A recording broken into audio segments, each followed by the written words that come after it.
Okay, picture this. You're standing in the middle of a scorching hot Persian desert, maybe 2,000 years ago, and someone just walks up and offers you a block of ice. I mean, that sounds impossible, right? Well, today we're going to dive into one of the most absolutely brilliant feats of ancient engineering I've ever heard of, the Yakhchal. This is a structure that literally made ice in the desert centuries before anyone even dreamed of electricity. So that's the big question, right? How on earth did ancient engineers pull this off? With no power plugs, no electricity. It really does sound like magic, but I promise you it's not. It's just pure, unadulterated genius. All right, first things first, let's set the scene. You have to understand the Persian plateau, it's a land of extremes.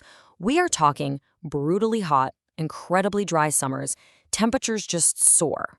And in an environment like that, trying to stay cool, that's not a luxury, it's about survival. And this part is so important. This wasn't just some fancy trick for the rich. No way. Being able to make and store ice meant you could preserve food for way, way longer. And yeah, sure, you could also enjoy a refreshingly cold treat, something like falude, which is a traditional Persian sorbet. It was this basic human need that really lit the fire for some incredible innovation. And the solution they came up with is it's as elegant as it is effective. So let's bring out the star of our show, the Yakhchal. These things are incredible. Some of them are still standing today, and they look almost otherworldly, kind of like giant beehives rising right out of the desert floor. You know, the name itself actually gives us a pretty big clue. In Persian, Yakh means ice, and Chal means pit.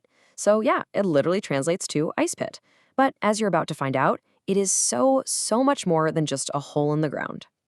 Okay, so how does this thing actually work? I mean, really work.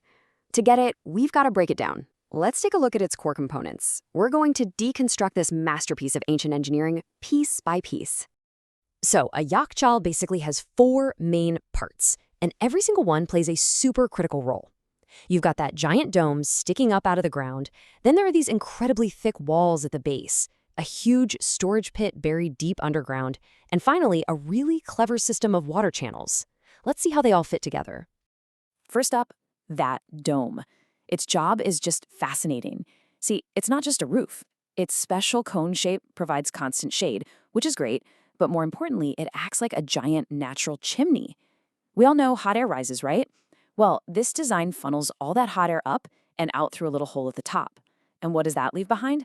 All the cooler, denser air settled right at the bottom where you want it. Okay, next up, let's talk about the walls.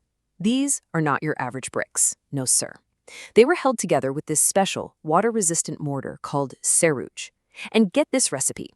It was a mix of sand, clay, egg whites, lime, goat hair, and even ash.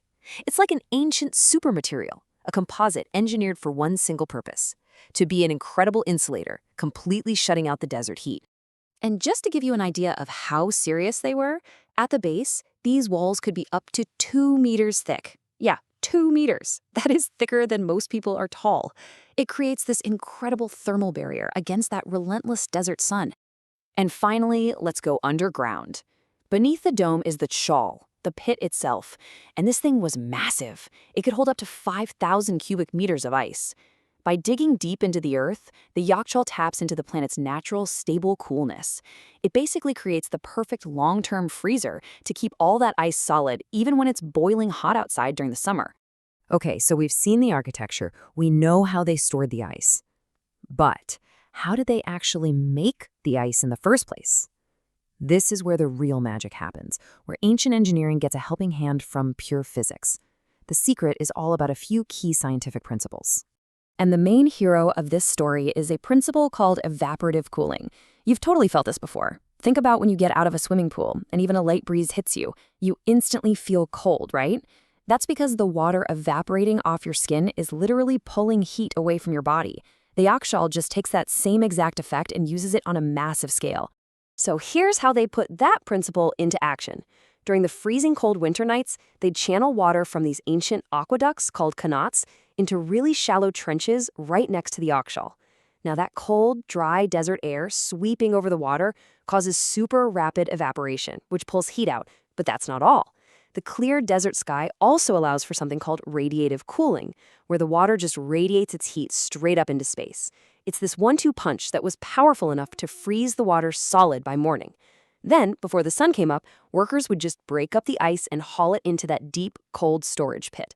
And when you think about it, this just shows the massive difference between their approach and ours today. The Yakhchal is all about passive cooling. It uses natural processes and a really clever design, and it consumes zero energy. Modern refrigerators? They use active cooling. They burn through tons of energy to run compressors and use chemical refrigerants to force the temperature down. It's a completely different philosophy, really. So, why are we talking about this ancient structure right now? Why does it matter?